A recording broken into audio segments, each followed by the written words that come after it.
Now, Dr. Burke, your research shows that if all of the United States had been fluoridated, that would mean about 70,000 extra deaths because of cancer per annum. Those are remarkable, impressive, and in fact rather disquieting figures. Could you shortly describe your research in this field and what results did you get from it? Yes. The 70,000, of course, would represent 1/5 of all the cancer deaths in the United States, twice as many from breast cancer in women, and twice as many as from lung cancer in man. Our studies involve comparing the deaths of all persons in the 10 largest fluoridated cities of the United States with the 10 largest non-fluoridated cities in the United States year by year. And we obtained a very remarkable curve, which you can see here perhaps. Here is the fluoridated, and here is the non-fluoridated set of 10 cities each. Here's where the fluoridation started, and before this time, both sets of cities were identical. But no sooner had fluoridation started than this curve began to go up, the deaths began to increase, so that this effect occurs very promptly within 1, 2, or 5 years. Now this, sir, is conclusive evidence that fluor kills because of cancer. It is one of the most conclusive bits of scientific and biological evidence that I have come across in my 50 years in the field of cancer research.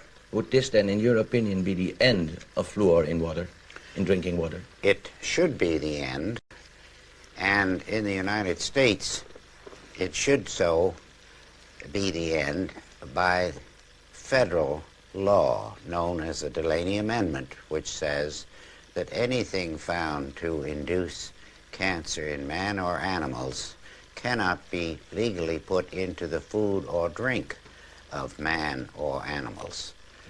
And so this is all less than 1 year old, so that it entirely changes any previous ideas of fluoridation that anyone may have had, because this is the first real indication of an important effect.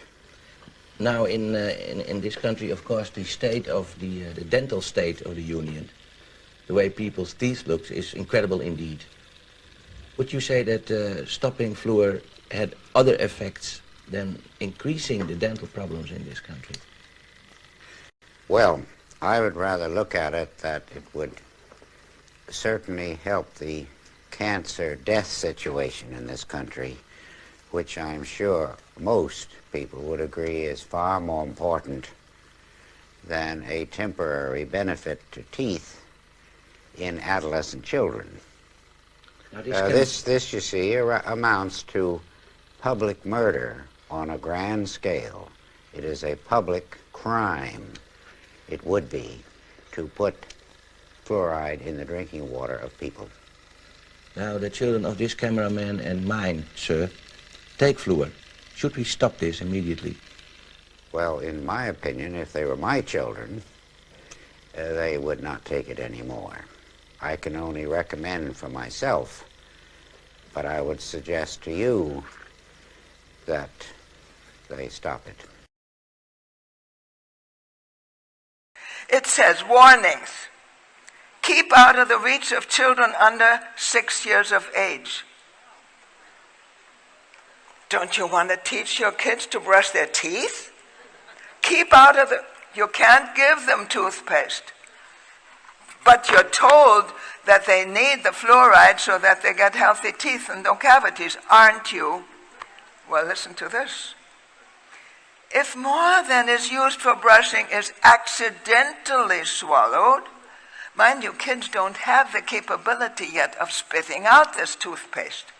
If it's accidental, but they flavor it like candy, they make it look like candy. If it's accidentally swallowed, get medical help or contact the Poison Control Center right away. Did you know there was poison? They mark it, they tell you so.